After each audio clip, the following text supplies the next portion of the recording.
Welcome back to the Auto Obsessive Garage. Chadwick with you again. The host we didn't want, but the host we probably deserve. Not sure if I'm using that line correctly. Either way, welcome back to another installment of Project Stealth Mode. I'm glad you guys are still following along. Surprised actually. But anyway, we're going to get into some serious stuff now. This car is going to have the brake system completely done over. We're retiring this beyond worn out pad and rotors that have been on that car probably since it was, manufactured in Japan. So retiring those, put some new fluid through there, and then taking care of some handling dynamic issues. Now, the car felt a little loose in the corners, so come to find out, probably some worn down sway bar end links being replaced in our future, probably within the next 15 minutes or so. And then, while we're under there, also notice the CV boots are leaking, so let's address that, put some new boots on there, because there's no noise or anything, and there's still plenty of grease in there, so I'm just going to replace the boots.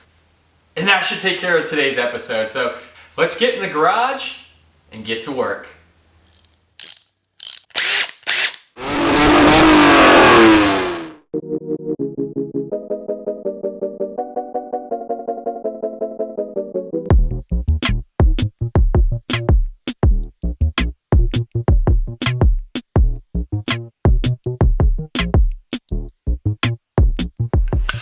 Gotta break out the big guns.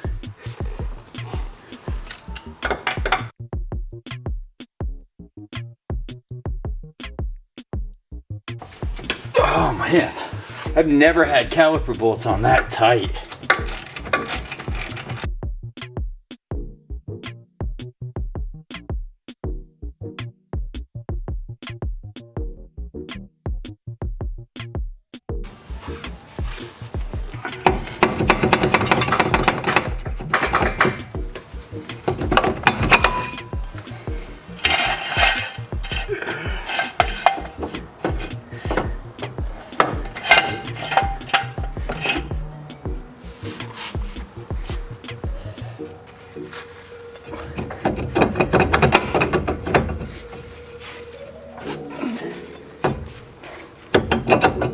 Oh, it's always nice when the rotor comes off.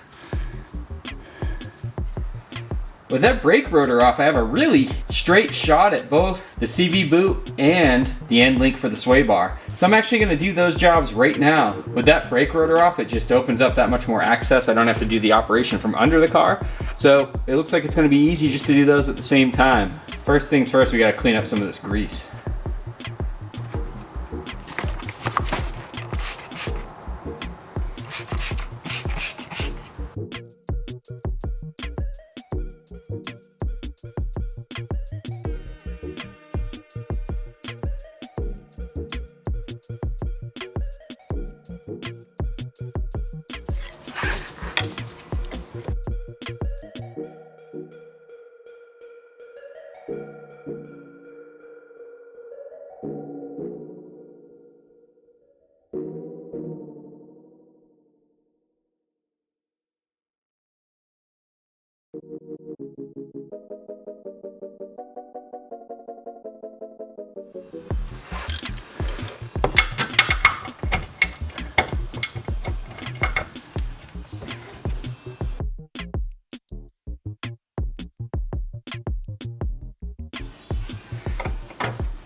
And here's our completely worn end link.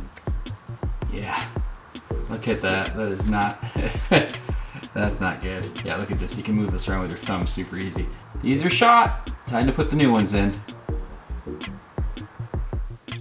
We've got our new CV boot on there. Packed the axle with tons of grease. Should be good to go. That's on nice and tight. Next thing we're gonna do is go ahead and install our sway bar end link. Now it goes to the sway bar and then this little bracket here. Now the other side's disconnected so you can see our sway bar moves very freely. Now I actually like to do both of these at the same time, so install this one, then I'll jump to the other side, install this without tightening down all the way. That way I still have play in the sway bar. Just makes installation that much easier.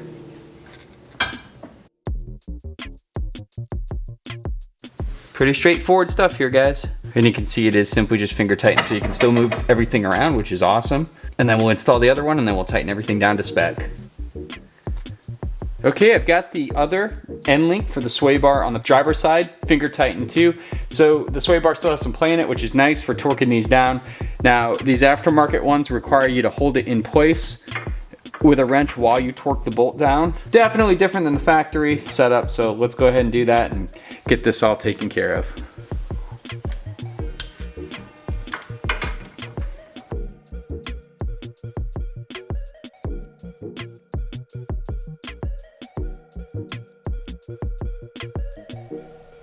So the front brakes on the Stealth RT Twin Turbo, now they aren't overly complicated, but here's some really good tips for you guys. If this is the first time you're getting into something like this and you don't want to be overwhelmed, take a photo of what you're seeing right here, how this brass piece goes, the orientation of all the brake pads, how both retaining pins go through, how the clip in the rear of the brake caliper works to hold both pins in. You know, keep track of all that, because once you have everything out and scattered on your garage floor, it can be kind of overwhelming. So take some good photos of that stuff. Save yourself some time and some possible stress in the future if you do that. Now, with this car, a couple things. I did buy the eccentric kit specifically for this vehicle.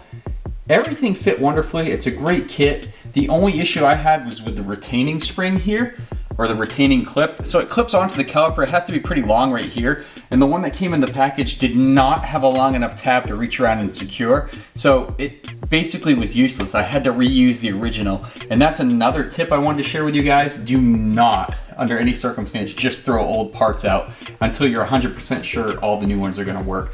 You know, I've had it happen in the past where I have to reuse a nut or reuse a random, thing that came with an aftermarket part that didn't quite fit. Okay, let's get into this. We're gonna take these old pads out, and then we're gonna use a basic C-clamp to retract the pistons so we can fit the new pads in. And I just wanna tell you that the brake pads on this car are shot. Now, I'm gonna try to get some light on there using my headlamp, so you might have a horrible shadow here, but just look at this, the front pad here. Can you see the meat down in there? It's unbelievable. There's like nothing, right? You can see the rear front pad has a little bit. This one has nothing, literally nothing, like a millimeter of meat. So these are completely worn out pads. And I knew that purchasing the car. I think they're the original OEM ones. That's ridiculous for 158,000 miles. But yeah, they're completely down to nothing. So good time to do the brakes. So we'll get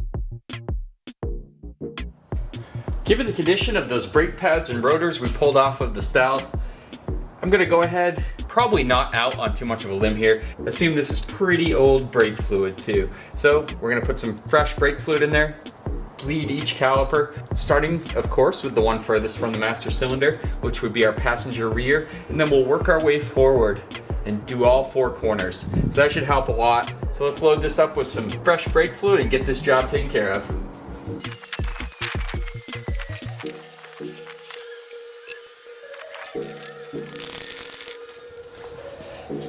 We've worked our way around to the passenger side front brake caliper to bleed. So remove the rubber cap.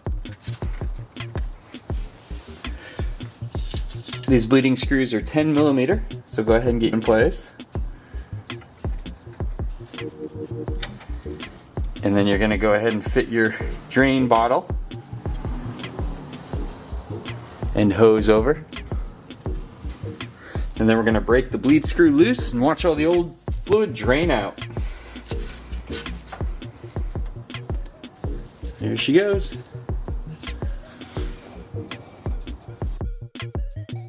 Remember, as this is draining, you want to keep checking your reservoir to make sure it doesn't run out, which also means checking your brake bleeder to make sure that doesn't run out and the pressure stays up. So you're going to lose a little pressure over time, that's normal. So you're going to have to pump your brake bleeder a little bit to keep that pressure high. I try to keep it around 15 psi. Okay, you can see that fluid running a lot more clearer now. There's no bubbles present, which is always nice. So let's go ahead and seal this back up.